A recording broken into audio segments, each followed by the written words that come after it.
sur la boue du champ.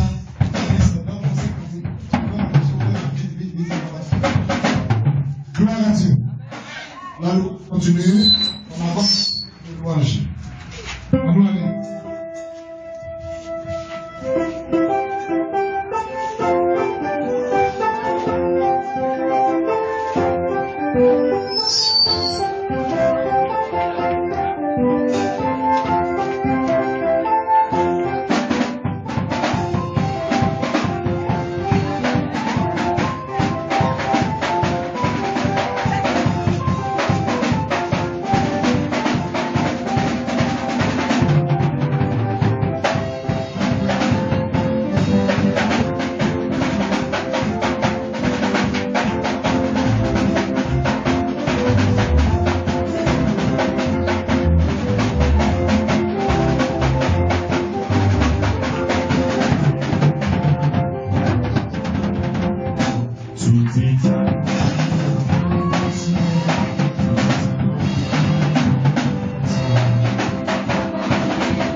Est-ce que tu es sûr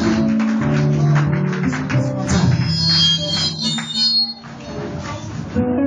Est-ce que tu es convaincu de ta louange? Tu es convaincu de ta louange? Alors, tant de témoignages.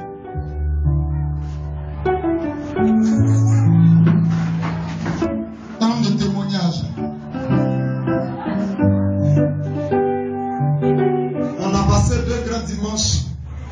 Dimanche passé et le dimanche aussi passé. Il y a eu beaucoup de cas de guérison, de délivrance.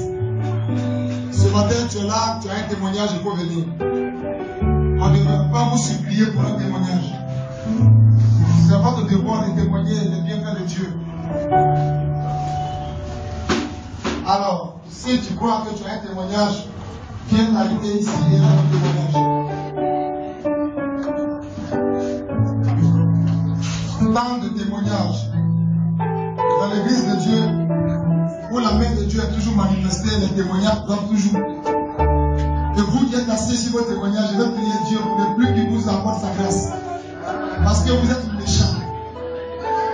La Bible dit, si vous avez honte, c'est Jésus qui parle. Si vous avez honte de témoigner pour moi, à vos frères, j'aurai honte devant les anges de Dieu et devant Dieu. C'est Jésus qui a parlé. Donc si tu as quelqu'un qui veut condamner, il faut condamner Jésus.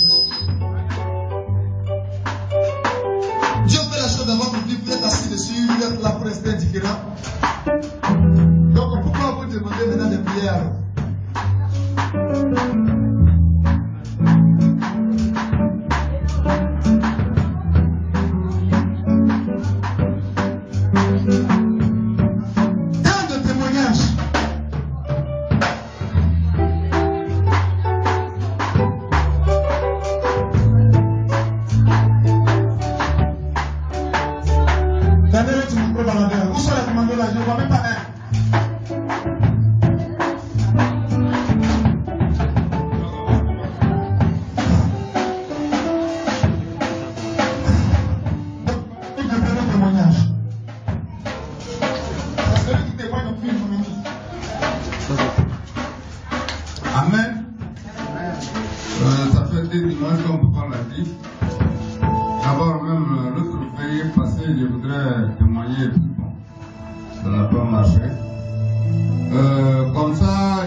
Voilà, si les filles Vatican, C'est là-bas que je prie. Un dimanche, je me suis levée, je me suis appelée et je devais partir chez moi. Pas de diminuer le micro là-bas. C'est elle, on dit qu'elle tire plus le micro. Donc, mets le son. Je me suis lavée, je me suis appelée et je devais partir prier comme d'habitude à l'église. Quand je voulais sortir, il y a une voix qui me dit, va à IGES. Qui est IGES? Va à IGES. J'ai dit IGES. Il y a un point là-bas. Quand j'ai pris au palais, on me dit d'aller à IGES. Ok, j'ai compris. J'ai pris mon sac et je suis partie à IGES. Quand je suis rentrée, mais avant même d'arriver là, il y a une voix qui m'a dit, va prier avec l'homme de Dieu, Élie Moïse, dont le nom était dans la texte, Élie Moïse. Quand je suis rentrée à IGES, il y avait tellement d'églises. Je n'ai jamais mis les pieds là-bas, je ne connais personne. Quand je suis rentrée, je connais des gens qui priaient. Je voulais partir, mais c'est comme s'il y avait une force qui me tirait de l'autre côté là-bas. Je marchais jusqu'au terrain, et j'ai trouvé une femme là-bas.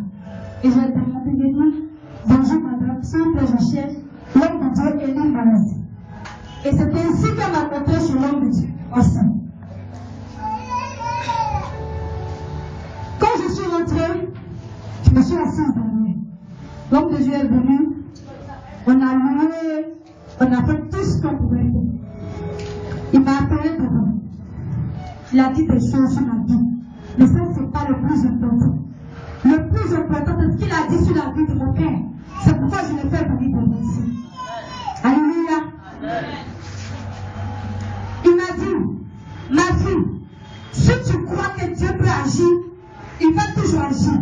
Mais si tu ne crois pas que Dieu peut agir, il ne va plus agir dans ta vie. Il m'a demandé, est-ce que je crois? Il dit, oui, je crois.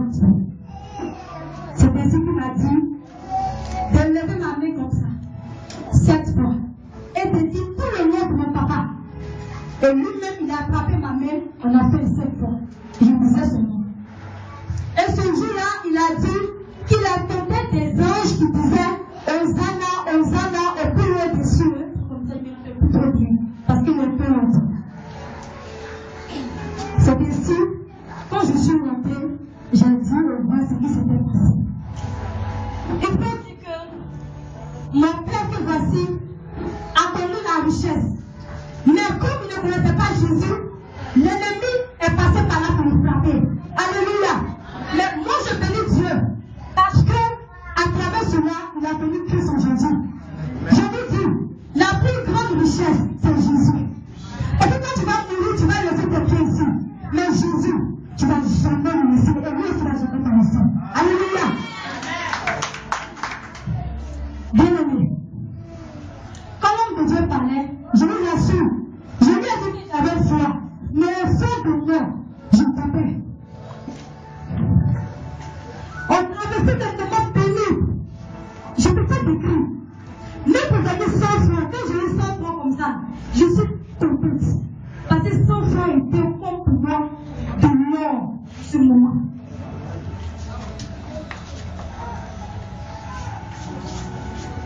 Alléluia. Excusez-moi, c'est l'émotion. Parce que ce que Dieu a fait, c'est trop grand. C'est trop grand, c'est trop fort. C'est trop grand.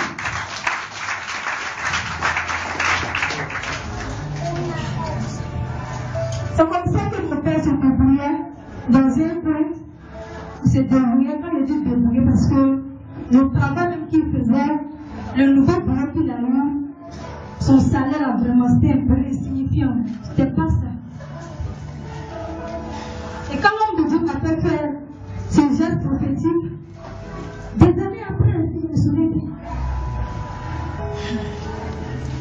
Où il travaille là? Il y a une Libanais qui partait là-bas toujours. Mais quand tu as la main de Dieu sur toi, même étant dans un trou, même étant dans un trou, il te fait sortir. On ne peut pas cacher la lumière avec la main. Alléluia. On ne peut pas le faire. Mais quand le nom de Dieu a sonné dans la vie de mon père, le Libanais a fouillé. Et il a a dit, c'est cet homme-là qui m'a fait. Il travaillait pour le Libanais. Il était dans ce point de gouvernement. Et c'est là-bas que Dieu l'a retrouvé. Et le Libanais l'a vu, il a dit, toi, le salaire que tu gagnes, c'est pas ça. Parce que tu travailles trop. Et moi, j'ai vu ton travail. Moi, je décide de t'enlever où tu es, de t'ébaucher. Et je vis ton salaire. Est-ce que tu peux acclamer Jésus?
Alléluia.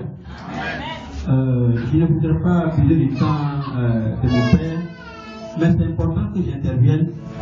C'est vrai, ma fille a parlé, mais je suis le concerné. Je voudrais dire plus un mot à l'endroit des fidèles de cette église. Pour venir ce matin ici, nous avons fait des approbations.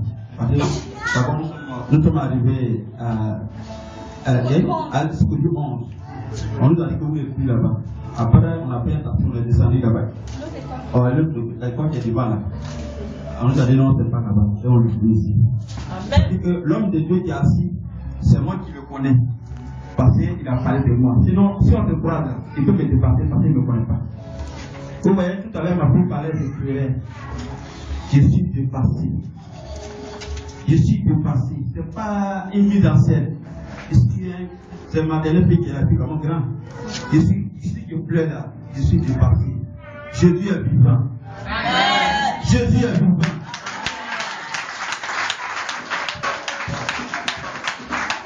Il ne me prend pas. En fait, on s'est dépassé si je ne le fais pas. C'est que ma fille a dit là. Moi, mon père m'a pas dit, ah, est-ce que ça va arriver? Mais, je vais vous dire,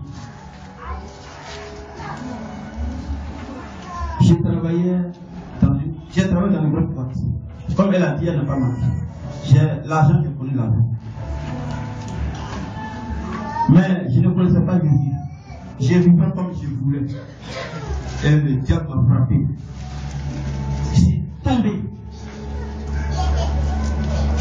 Et en songe, il y a quelqu'un qui m'a dit, mon fils, je vais t'envoyer loin, dans le noir à Paris. C'est après que j'ai un frère qui a un cabinet portable. Ma soeur allait le voir pour qu'on travaille ensemble. Et il a accepté. Après, on a commencé à travailler ensemble. Et maintenant, c'est qu'il pouvait, parce que, dans tous les cas, il n'est pas à l'origine de mes problèmes. Il ne peut donner que ce qu'il me donne. Effectivement, quand il y a des grands enfants et que tu perds ton emploi, c'est pas facile. En tout cas, on a géré comme on pouvait gérer. Et c'est ainsi que ma fille, elle a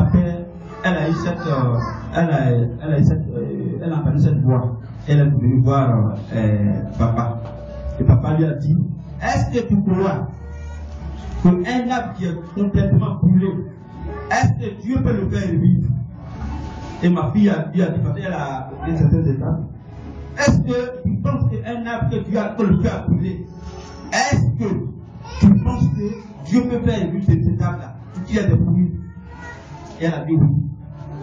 Alors là où je suis arrêté, je suis plus loin de ce que j'avais.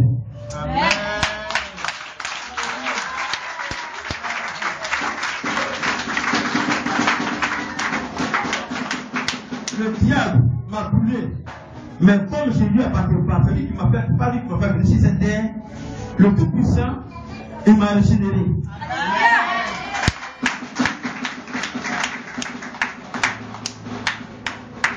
Le papa qui est assis, tout à l'heure, on était assis, il disait, ceux qui ont un témoignage, ne restez pas assis sur le témoignage. On ne se connaît pas. Mais, quand il dit quelque chose là, c'est pas dans le vent. C'est pas dans le vent. En 2013, après avoir rencontré ma fille, en 2013, partout j'ai trouvé les dossiers là. C'est vrai.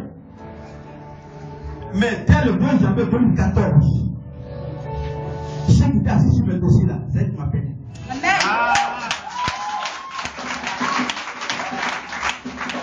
Dès le 2 janvier 2014, tous ceux qui étaient assis sur le dossier là, c'est qui m'appelait. Et le Libanais dont ma fille parlait, c'est vrai, c'est un domaine de travail, elle ne maîtrise pas, c'est moi qui maîtrise. En fait, moi je suis dans un cabinet comptable, c'est notre client. On vient son travail. Et depuis longtemps, il demandait à mon patron de lui trouver un bon comptable. Un bon comptable. Excusez-moi, j'ai fait des études supérieures de comptabilité. Un bon comptable. Et là, mon patron trouvait parce que moi aussi, je suis un des meilleurs éléments. Donc, pour pas me libérer, donc il tourne. Il envoie des gens de libérer, donc il ne peut pas me libérer. C'est pas ça que je veux. Il tourne. Mais tout simplement, il n'est pas au courant. Et Dieu me disait, mon fils, tu sauras ce que ça fait dans notre vie. Et dès 2014, là, je vais faire son travail, un mercredi. Il m'a dit, quand on a fini le travail, on a fait le point. Il m'a dit, est-ce que ça te plaît de travailler avec moi? Il a dit, non, on verra bien. Quand tu viens de m'en parler, on va voir. Le jeudi, c'est-à-dire là-bas encore, si le travail n'est pas terminé. Quand on a fini de travailler, il dit, ce qu'il a dit hier, c'est sérieux. Il dit, bon, si c'est sérieux, il a fermé la porte. On va rester dans le bureau. Il dit, je vais travailler avec toi. Il dit, bon, si tu veux travailler avec moi, je vais avoir un contrat avec toi et non un contrat avec le cabinet comptable. Si tu veux travailler avec moi, on discute de mon salaire. Et si on est d'accord, on signe un contrat. Et il n'y a pas de problème. Je lui ai dit, néanmoins, il faut informer mon patron, comme c'est grâce à lui que je suis venu ici, il faut l'informer. Il dit, il n'y a pas de problème. Ça, c'était jeudi matin. Jeudi soir, il a appelé mon patron est parti là-bas. Il lui a dit, il n'a pas de salaire dans sa poche. Il dit à quelqu'un, non. C'est lui que je cherchais depuis là. On a posé.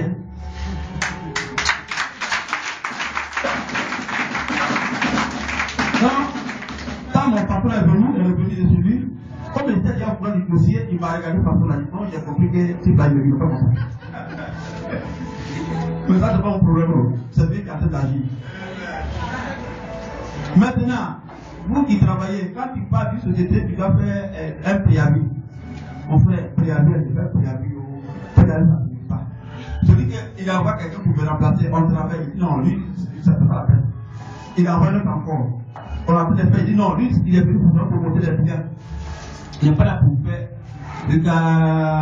Il y a une fois qui m'a dit, si tu veux dans cette affaire, je suis au funéraire populaire, le Libanais m'appelle. Il dit, mais je suis gentil, c'est comment? J'ai dit, je suis en train de faire pour la vie. Quand je suis revenu du funéraire de mon levé, il a appelé, il dit, mon frère, si je vais attendre le feu vert de mon truc là, il va jamais chez toi. Il dit, moi, je vais les deux verses. Donc, je suis là-bas en tant que piloteur financier.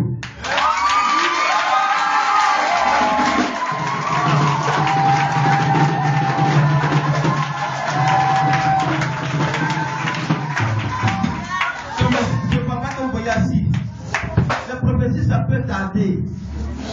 Ça peut être, mais ça, une fois que Dieu a dit à commencer là,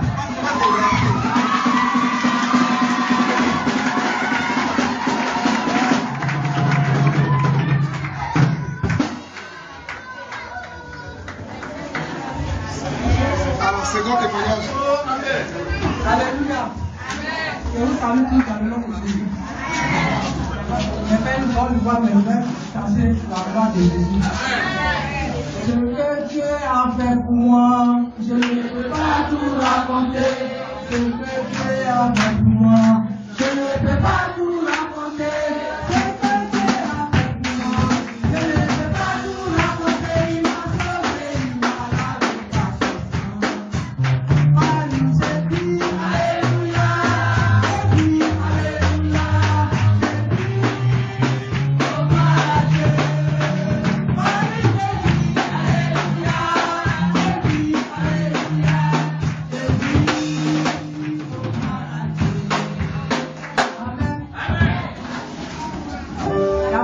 Qui était malade. Le dimanche passé, j'étais à l'église ici, et puis m'a dit, maman, je suis malade, que ça ne va même pas. J'ai dit, d'abord, si tu peux préférer un taxi, après que tu vas venir. Quand les guitares à la prière, l'enfant est venu, c'est en plein suivi. Elle a commencé à payer les médicaments, faire les médicaments africains, comme blanc, j'ai tout mélangé. Et le soir, moi, je l'ai laissé, je suis parti voir. À mon retour, je me dis, maman, je suis allé dans une cellule. Et on me dit que esprit de mort. Donc, moi-même, là, j'ai eu peur. J'ai dit, ah, tu vas aller chez le prophète de suite à Dieu. Je dis, comment? Il dit, c'est moi, je suis parti, c'est moi, je vais aller dire à mon prophète que ça m'a pris comme ça pour partir participer. C'est vrai, je suis allé là-bas. Et Dieu merci, ce qui était caché, Dieu a révélé. Il allait dire à papa, il a dit, bon, je vais prier pour toi. Et le dimanche passé devant vous, l'Esprit de Dieu a tout révélé. Que son patron, avec qui il travaille, voulait le sacrifier pour avoir son argent.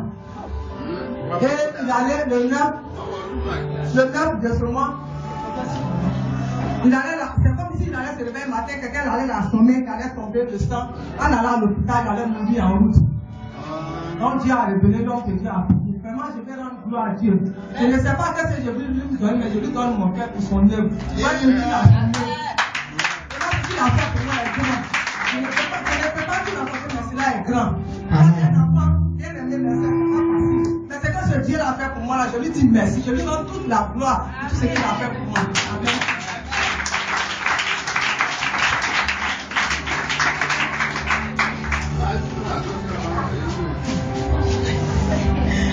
Je voudrais dire merci à Dieu ce matin pour tout ce qu'il fait pour moi au nom de Jésus.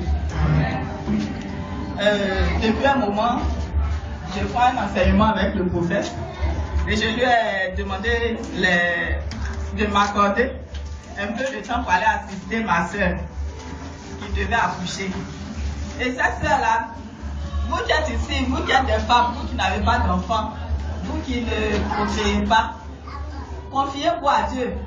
Sa main n'est pas courte pour vous secourir. Amen. Ma soeur là, c'est notre avant-dernière. Nous sommes nés, nous sommes 14. Voilà notre aîné. C'est monsieur Janti là. Et moi je suis la 7e. Il y a 10 garçons, 4 filles. Et cette petite soeur là, elle a plus de 30 ans. Elle n'a pas fait d'enfant. Et chaque fois, elle me dit, est-ce que moi-même je vais faire un enfant? Est-ce que moi-même je vais faire un enfant? Je lui ai dit, si tu mets ta foi en Dieu, tu vas faire un enfant. Et même des enfants. Et moi, comme j'ai dit, je prends un enseignement avec lui. Dieu me révèle aussi quelquefois des pensées de Dieu lui-même. Et un jour, j'étais en prière comme ça.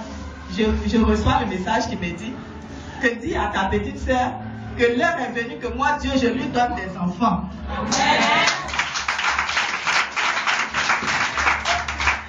Et je l'ai appelé.